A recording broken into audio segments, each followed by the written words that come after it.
Hi, I'm Meka Egwekwe I'm Kennedy Stewart. with Code Crew, and And you're we're watching Live at 9.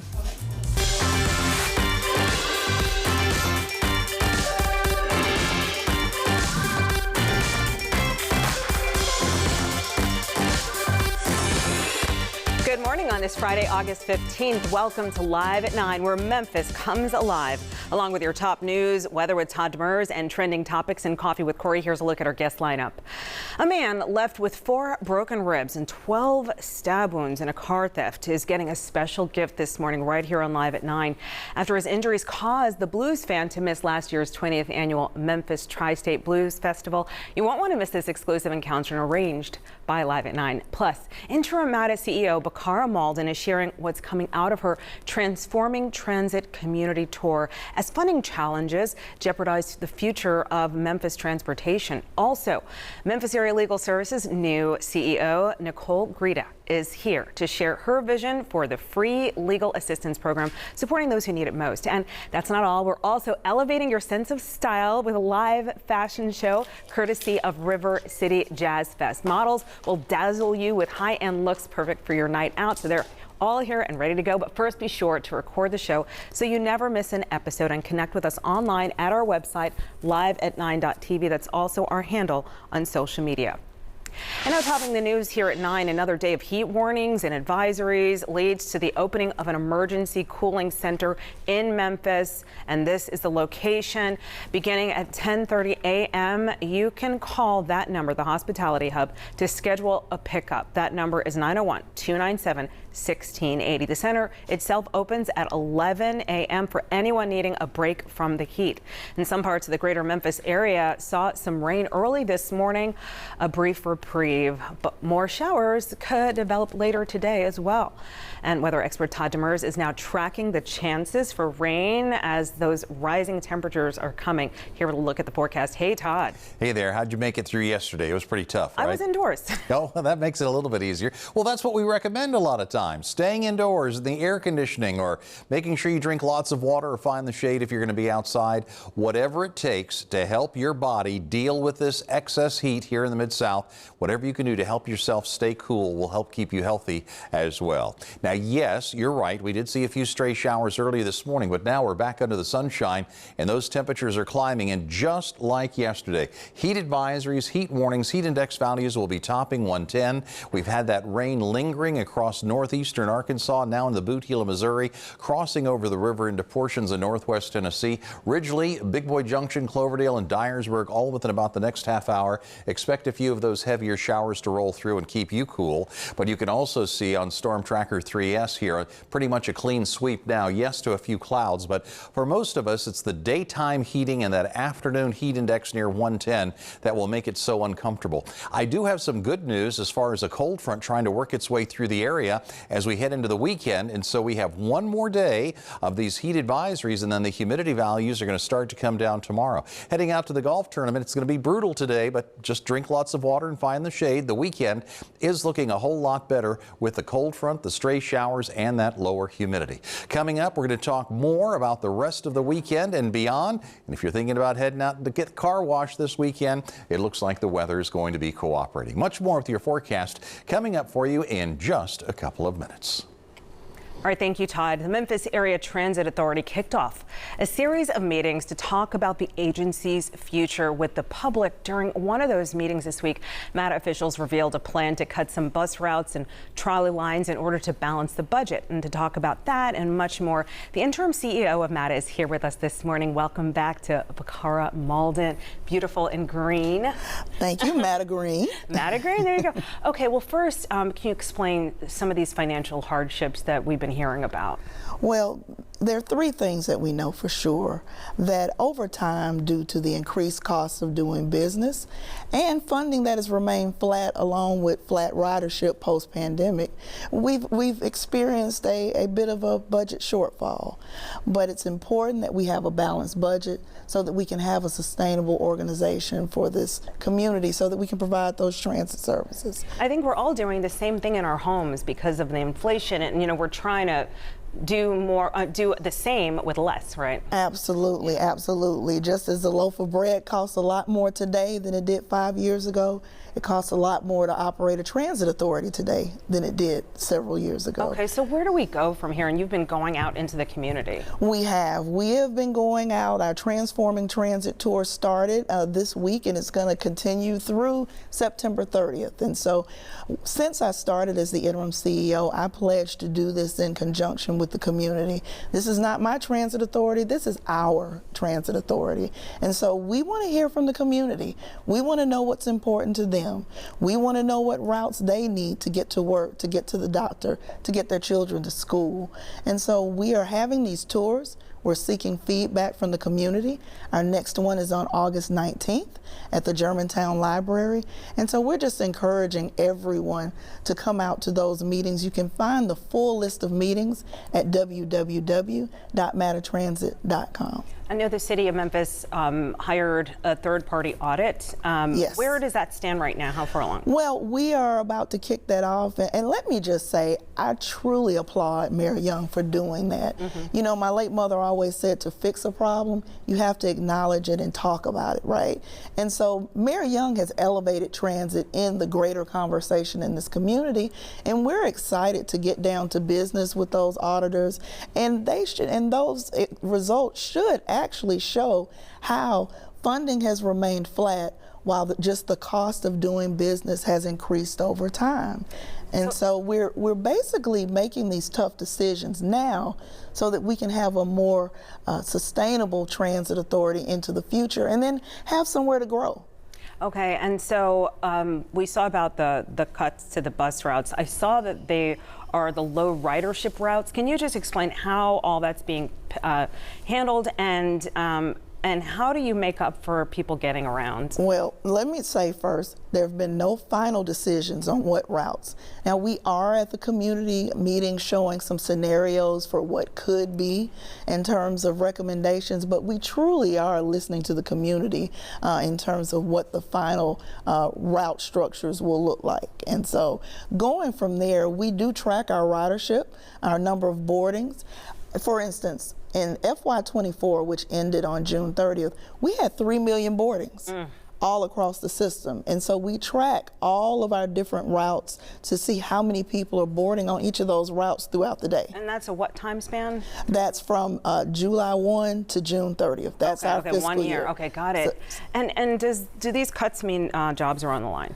They are, unfortunately. Again, tough decisions, tough times call for courageous decisions. And so it's really a hard thing because Memphis is such a family-oriented community.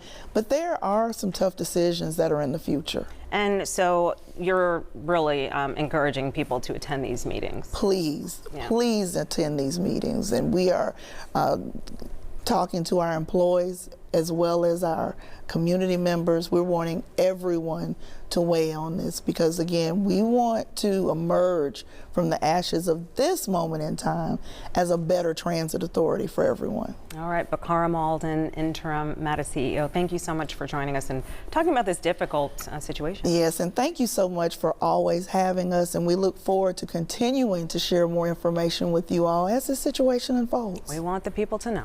Thank you. Thank you.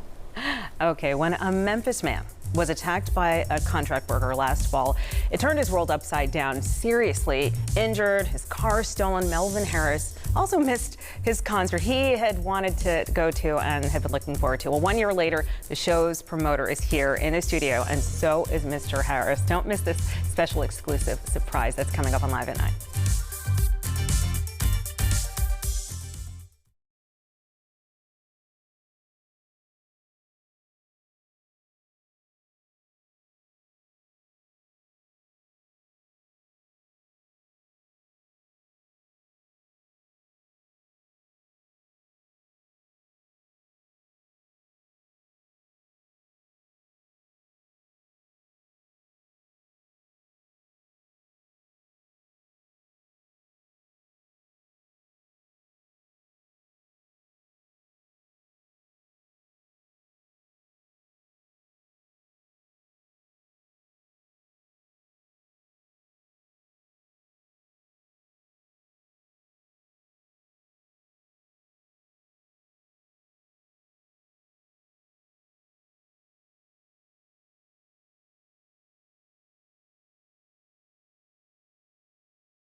You're watching Live at 9. Thanks for staying with us. Weather expert Todd Demers is standing by with an update on our heated forecast, gearing up for the weekend and what's in store for us. Hi, Todd. Hi there. We have so much going on, right? We have so many, probably tens of thousands of people in from out of town and from around the world for Elvis Week and then for the golf tournament this weekend.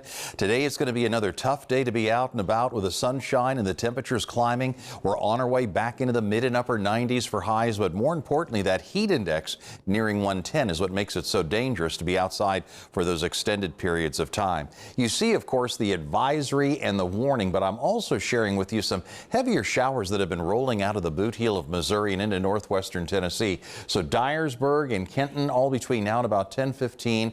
Be on the lookout for a few rumbles of thunder. This is not severe weather, but those brief heavier showers, wet roadways, reduced visibilities, it certainly can be inconvenient.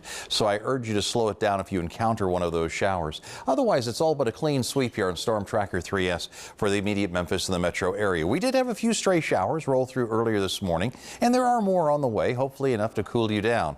You can see where the rain is falling and the temperatures have dropped dramatically into the mid-70s, but everybody else is now warming through the 80s, and heat index value already up to 95 for Tunica. We're holding at 83 at the airport with a southeasterly wind, so this is going to be a big day when it comes to the temperatures. Mid and upper 90s as early as lunchtime today, topping out near 100, and then for this evening and into tomorrow, those scattered showers I was counting on to cool us down tomorrow are dissipating before they get here. They've actually just been delayed by a day. They're going to be arriving on early Sunday morning. So when we talk about heat index values, today's heat warnings and advisories come because of these heat index values between 105 and 110. Do you notice, though, by tomorrow afternoon, most heat index values are down closer to 100. So I do not anticipate heat advisories and heat warnings for the entire area tomorrow. This is Hurricane Ernesto, 100-mile-an-hour winds taking aim on Bermuda later tonight and into early tomorrow. While here closer to home, we've had one round of rain that's fizzling out for early tomorrow morning, but the next round of rain trying to move in as you're watching the clock. This is going to be early on Sunday morning, pushing through the area. That's part of the cold front. That's why the northerly winds are back, and that's why the humidity values are going to be coming down as we make our way through Sunday and Monday. But I've kind of moved this forecast model forward. Again, this is Sunday morning about 8 o'clock.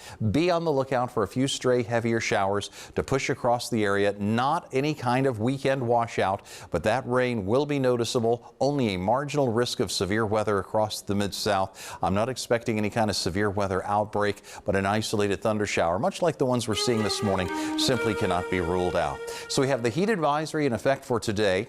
Tomorrow, as the cold front moves through, clouds, a few stray showers. Don't forget to hydrate if you're going to go out and watch some golf. And then less humid by Sunday with that front moving through. I mean, we're talking highs dipping down into the mid and upper 80s and lows in the mid and upper 60s. So some significant change in the weather pattern.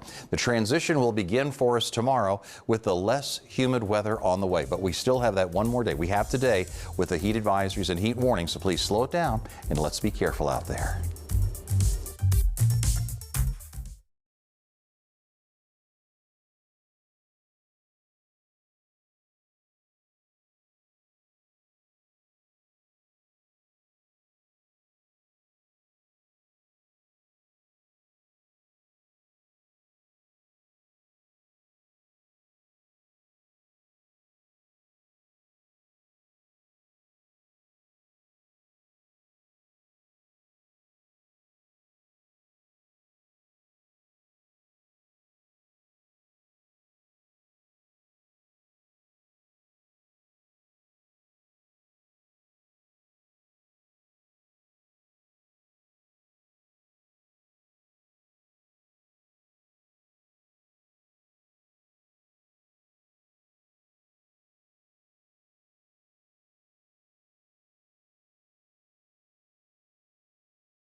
Memphis Area Legal Services provides legal assistance at no cost to those in need. The organization's new chief executive officer took over back in June and has already faced a number of challenges.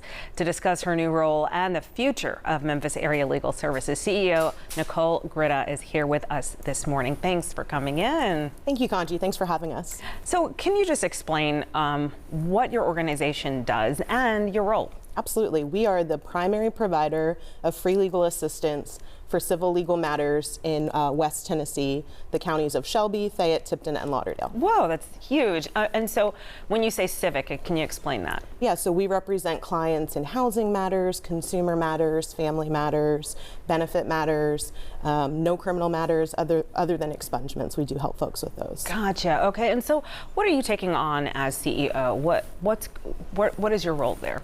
So as Chief Executive Officer, I'm working on stabilizing the organization, strengthening and sustaining.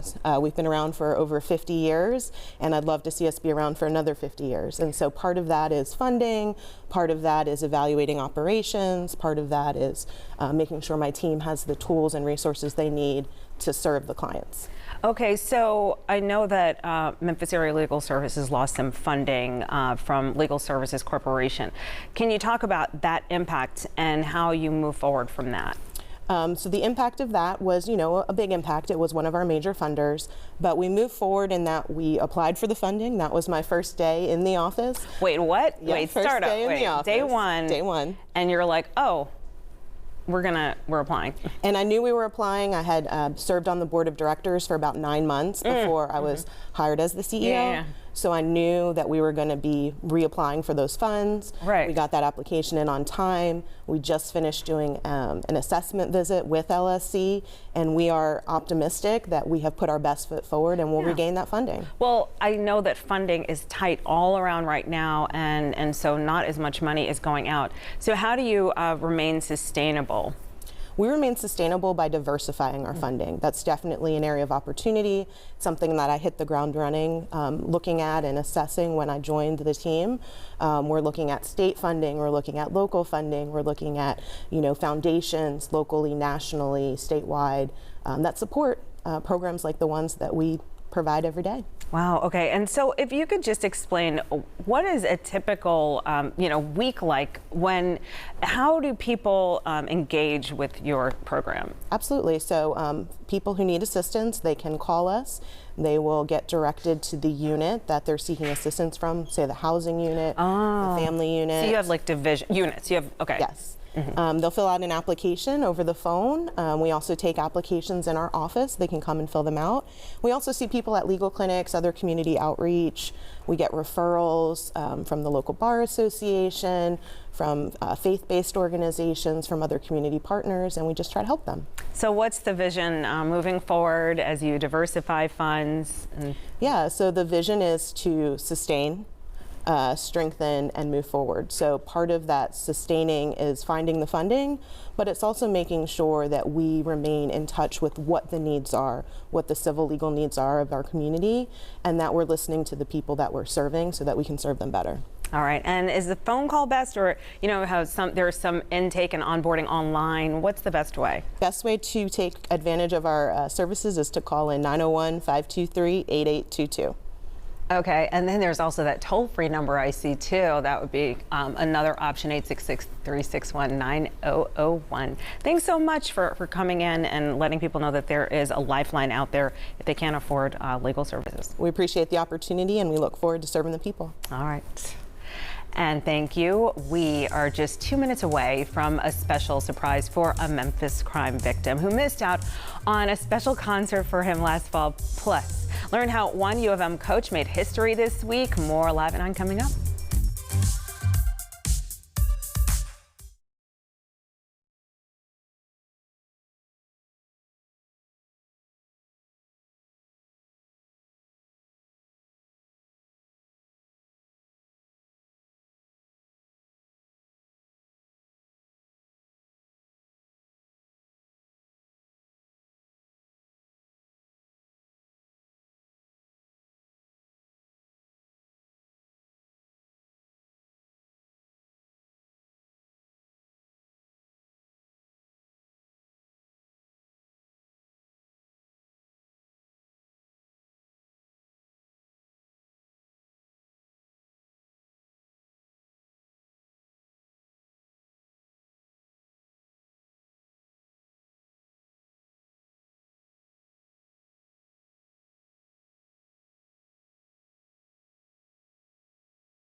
We're back on Live at 9.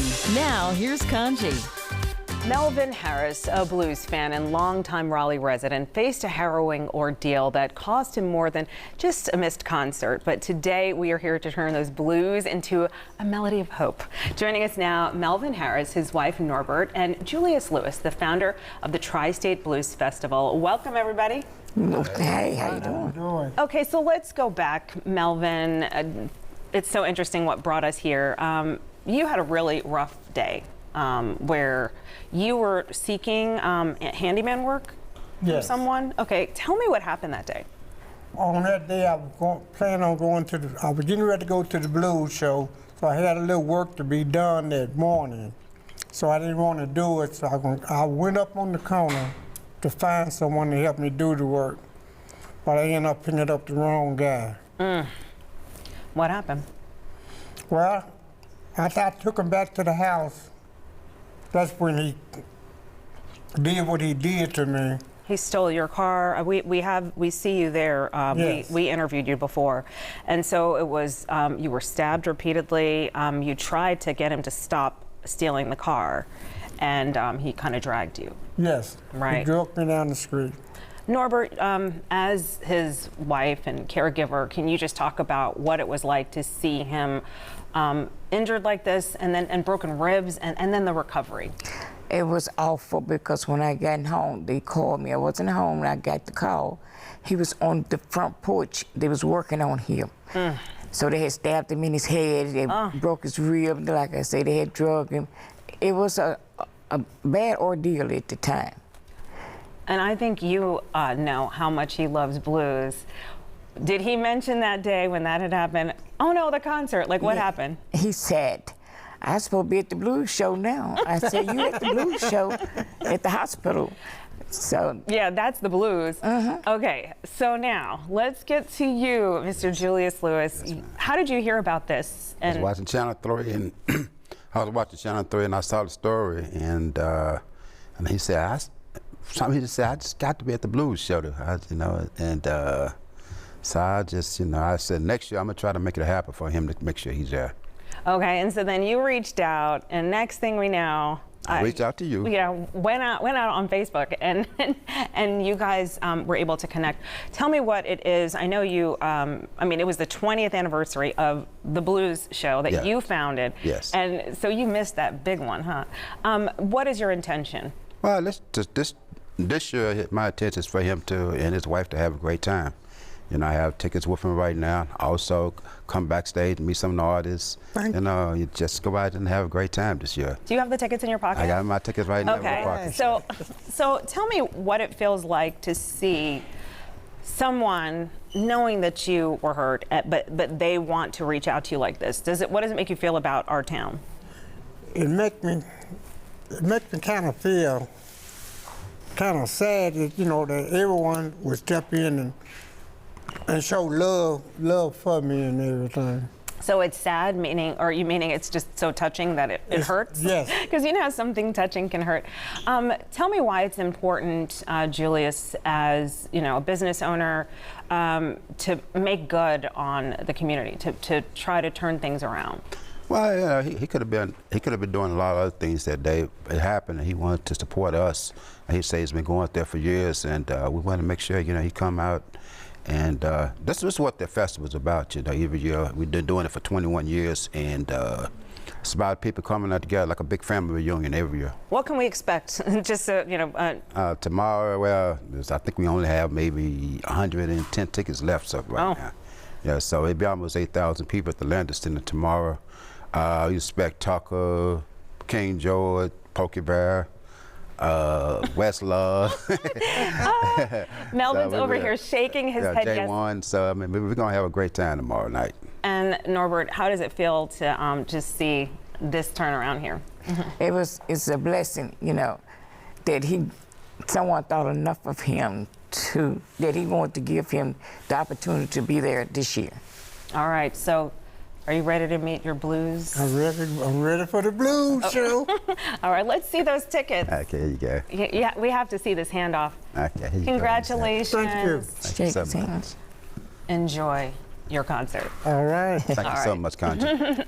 Julius, your generosity is music to our ears. Yeah, he took him out. He took him out. All right. Melvin and Norbert, thank you for coming in and have a great weekend. Okay, it's a Who's Who music event happening in the Bluff City, and you'll want to be dressed to the nines when you get there. Coming up, we'll step into some style ideas to help you get inspired. A fashion show right here, next on Live at 9.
We're getting ready for some hot temperatures. We're going to hear from Todd Demers shortly, but first, another story. A fusion of fashion and music will take over the 6th annual River City Jazz and Music Festival next month. To learn more about the evening of style and entertainment, we are joined by the marketing director at Fresh Ideas Entertainment, Teresa Green. Thanks so much. You look beautiful. Thank you. So do you. Wow, look at this. Okay, so you are not just having a music festival, and you're going to be showing us a fashion show coming up. Tell us what's going on with this big event. Oh my God, thank you for asking. We are so excited about bringing in the 6th annual Jazz and Music Festival to the Cannon Center here in Memphis, Tennessee with Fresh Ideas. This year we decided to incorporate fashions, and we wanted to put the F back in fashions and the E back in elegance. Oh wow, and so you brought several models into the studio to demonstrate that. Tell us about what we're going to be seeing. Okay, so again, as I stated earlier, we're bringing the E back into fashions, well, the E back into elegance and the F back into fashions, and we have with us on this morning Aerolay Expose models with Stanley Smith and a couple of our models, Sharon, Monet, and also Arthur, which will just give just a small presentation of what to actually look for. Okay, so I believe that we are going to now check in with some of the models, but can you just talk about why was fashion something that you wanted to add to the museum? Well, I think during the time of the pandemic, COVID, everybody kind of just got too relaxed in clothes and didn't want to actually bring out the fashion. So I'm kind of old school, and elegance was just a part of my lifestyle. So I decided, I talked to Mike Powell and said, look, let's incorporate fashion so that the people here will know that fashion is just a part of music. It's a part of entertainment. Okay, let's start looking at some of these looks, and you're going to tell us who is coming up and what they're wearing. Okay, so first we have Monet Phillips. Monet is wearing a beautiful pink, or I call it fuchsia, with the butterfly, or with the butterfly sleeves and the puffed up bottom at the bottom, and the colors are green and pink, which is a beautiful color for the upcoming fall. Okay, the next model, if we could have everybody just come in and walk right in, and just because we're a little tight. So. And now we have Sharon Cook. She actually is wearing a multicolor. Oh, that's beautiful. Duster. So we're going back old school. It's a duster with the pants, and very cool, very calm, and you can wear this actually anywhere. Oh, and you know what? It looks like during the summer you're not going to get totally hot. No, you know, like it's airy. Yes, it is. Okay, and then you have the men's fashions as well. Yes, so again, we're bringing back the elegance, and we have Arthur. Arthur is actually showing the men that you don't have to actually wear your pants down to look gentlemanly, elegant, and we love what he's wearing with the blue and just the calm look and elegance. Okay, awesome. Let's see everyone together and just kind of get that look that that you're going for. And so, are these some of the fashions we're going to see, and who are some of the designers? So we do have different designers that will be flying in from New York, Chicago, Atlanta, and also we have local boutiques that will actually also be a part of the fashion segment. Okay, and why was it important to include the local? Well, it was important because, again, as I stated earlier, the pandemic kind of just destroyed the fashion world, even here in the Mid-South. So we wanted to incorporate the business owners here. Okay, all right. And so if you could walk me through the day that it's all going to go down. Yes. Thank you, models. Yes, yes. So on September the 1st is actually the jazz concert itself, which starts at 5:30, open door social hour, where the fashion show will actually have a small segment. And of course, it's not a fashion show, but it's a fashion break. So, but we have a couple of models that will come out and really just mesmerize you. All right. Well, thank you so much. We appreciate everybody coming in, getting all dolled up, and thanks for bringing the fun to the city. Thank you. Thank you. Appreciate you. All right. And there's much more ahead here on Live at 9. Find out why we're still talking about the Paris Olympics more than a week after the games ended. Plus, the Bluff City is celebrating a milestone for Tiger Nation and the U of M's women's soccer team. Those stories and more coming up.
It's time for Coffee with Corey, brewed in part by Kroger.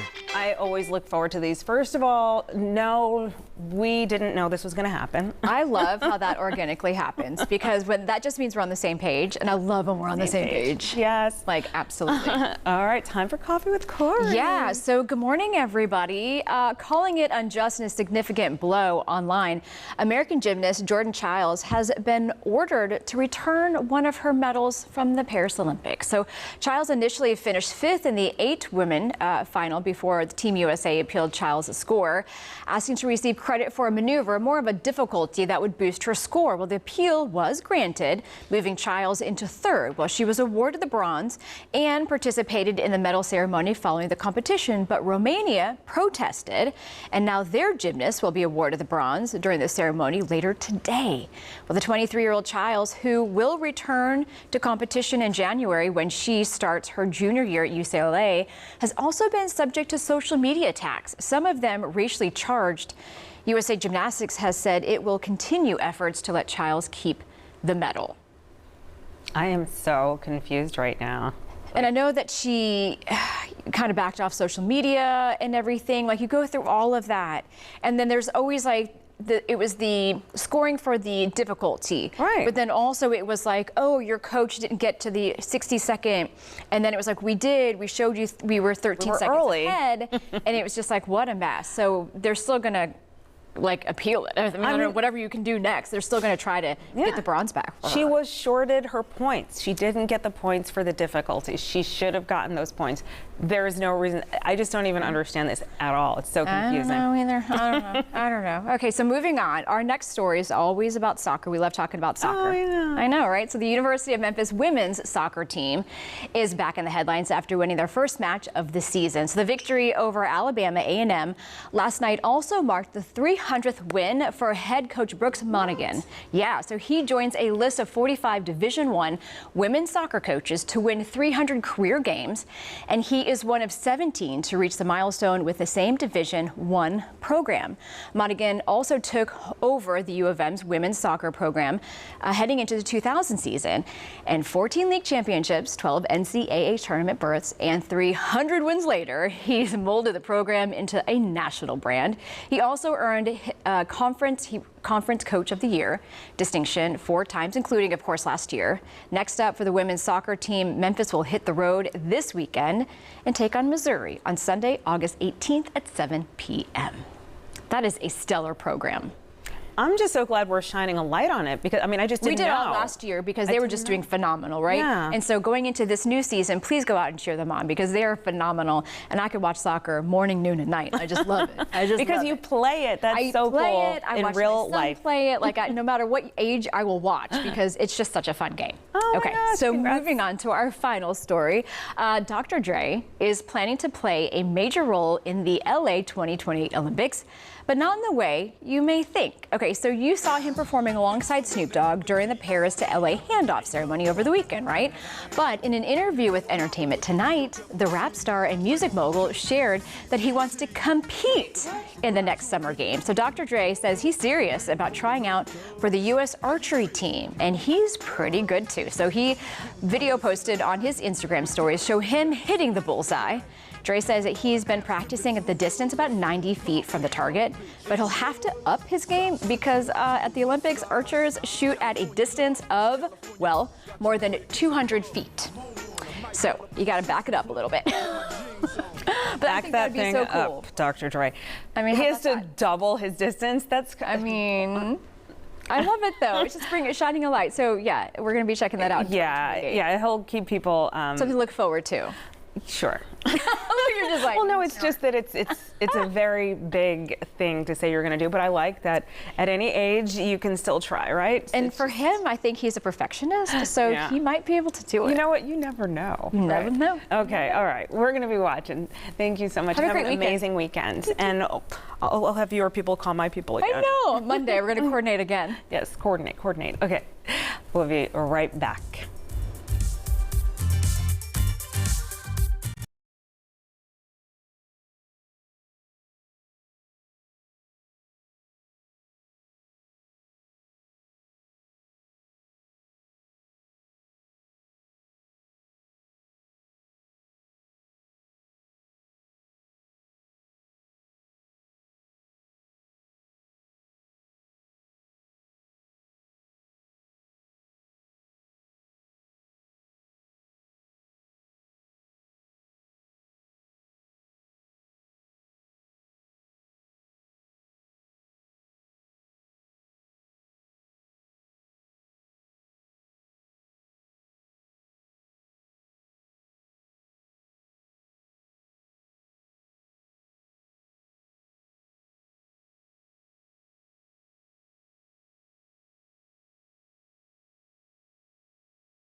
Welcome back, everyone, to Live at 9. We're across the Mid-South today. We are getting ready for another hot one. We're talking temperatures in the mid and upper 90s, heat index values nearing 110. We have heat advisories and heat warnings in effect across the area. You know, early this morning, we've seen a line of showers and some thunder showers rumbling across northeast Arkansas, Boot Heel, Missouri, and now into northwestern Tennessee. That's certainly helping to keep your temperatures down. Nothing severe here, but a few rumbles of thunder through Dyersburg, Obion, and even into Dyer over about the next hour. And I also see an isolated heavier cell right around the Blytheville area now. We did see some hit and miss showers for the Memphis and the metro area, but right now, Storm Tracker 3S is providing us with pretty much a clean sweep. Rain chances are minimal, but they're not zero over the next couple of days. What we're really watching for are those temperatures to climb and the heat index values to get up to about 110 throughout the course of the afternoon. Now, under the clouds and with the rain up to the north, it's obviously much cooler. We're already in the mid-80s with a heat index of 98 in Tunica, 91 currently in Oxford, and currently at Memphis International, we hold at 83 with the light southeasterly winds. Now, throughout the afternoon, and this is part of the reason why we're dealing with that heat warning for much of the area, heat index values will be topping out near 110. Now, I'm going to take you forward in time through this evening and into tomorrow, where you'll notice heat index values closer to 100. That should take us out of the heat advisory and heat warning criteria.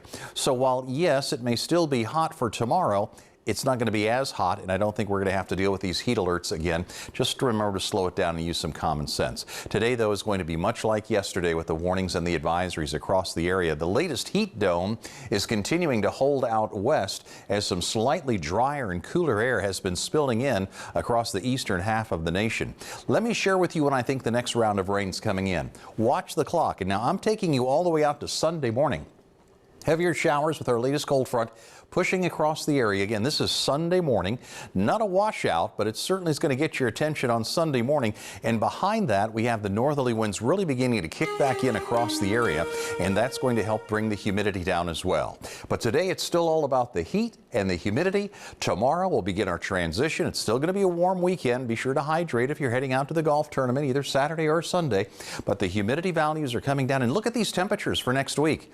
How about highs in the mid and upper 80s and lows in the mid and upper 60s? Does that not look delightful with the northerly breezes and the lower humidity? Looks like most of next week the weather is going to be looking fairly pleasant. You know, when we look at that muggy meter, we talked about how warm and humid it is for today and tonight, maybe tomorrow, but look how quickly the humidity values drop for Monday, Tuesday, and Wednesday of next week. That's a trend I like, especially with these cooler temperatures on the way into the area as well. So we still have today, Kanji, me and you, water balloon tossing contest. Maybe that'll help cool us down later this afternoon after we get off work. Well, so I was thinking maybe Reggie would sit in for me. Okay. Yeah? Reggie and I will kind of team up. And Reggie's ready. All right, thank you, Todd. Well, two-factor authentication is crucial for protecting your online accounts from hackers. Rich Demura explains how to set it up in today's Rich on Tech. It seems there's always news of a major data breach and accounts getting hacked, which puts our personal information at risk. I think everyone's got to think about it. It's on everyone's minds, no matter where you're logging in or what you're doing online. To protect yourself, there are a few important things you can do. I think we all have the tools. I don't know if we all know how to use them as best as we can be. Thorin Klosowski is a privacy and security activist at the Electronic Frontier Foundation. I do a lot of our how-to guides, guiding people towards best practices in security and privacy and making sure that you are as safe online as you can be. One of the top recommendations for keeping your accounts and data secure is to use a complex, unique password for every website.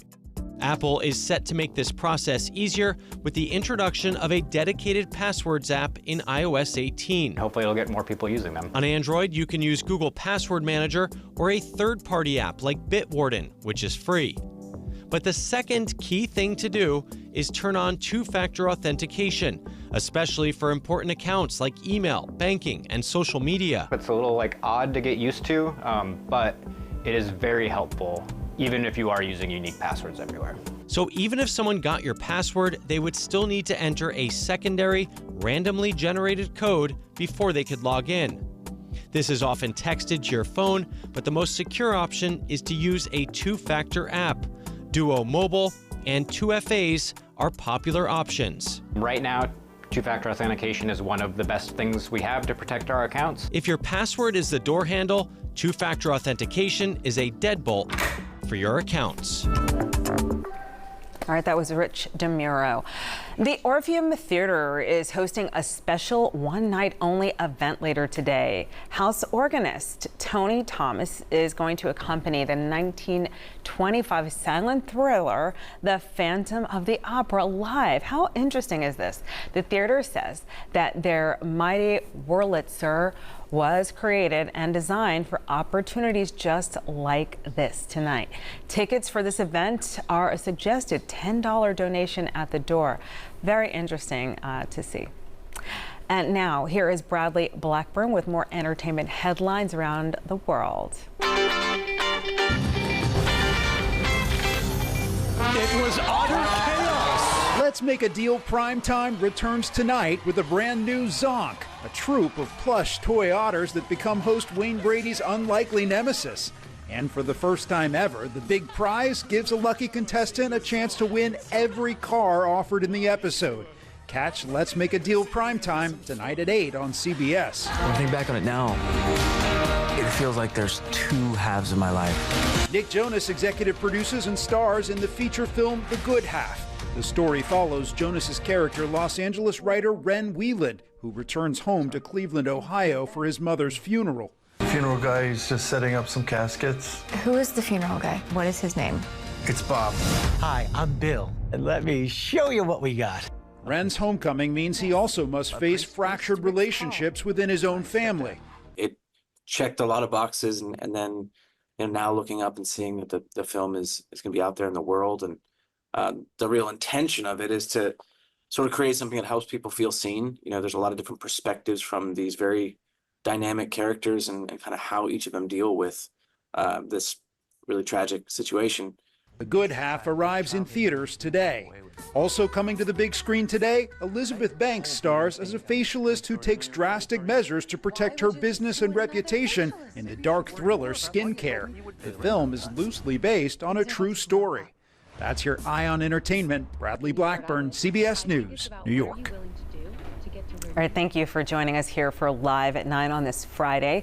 Coming up Monday on Live at 9, we'll talk about something that touches every family, the importance of having a living will in place. Probate Court Judge Kathleen Gomes is back with us. She's going to join us right here on the red couch to share some vital tips and advice that could save you time and trouble. Plus, we have author R.J. Lee coming in. We're going to have him bring us into the Deep South with his new novel, The Majestic Leo Marble. What a great name. It's described as a story of love, loss, and the courage to be your true self. And we're also going to celebrate Black Philanthropy Month, highlighting the work of Heal 901. That's a Memphis nonprofit that's dedicated to violence prevention and empowering youth through scholarships and mental health services. We'll see exactly how they are tackling these issues. We'll see you Monday for all this, your top news, weather with Todd Demers, and the day's trending topics in Coffee with Corey.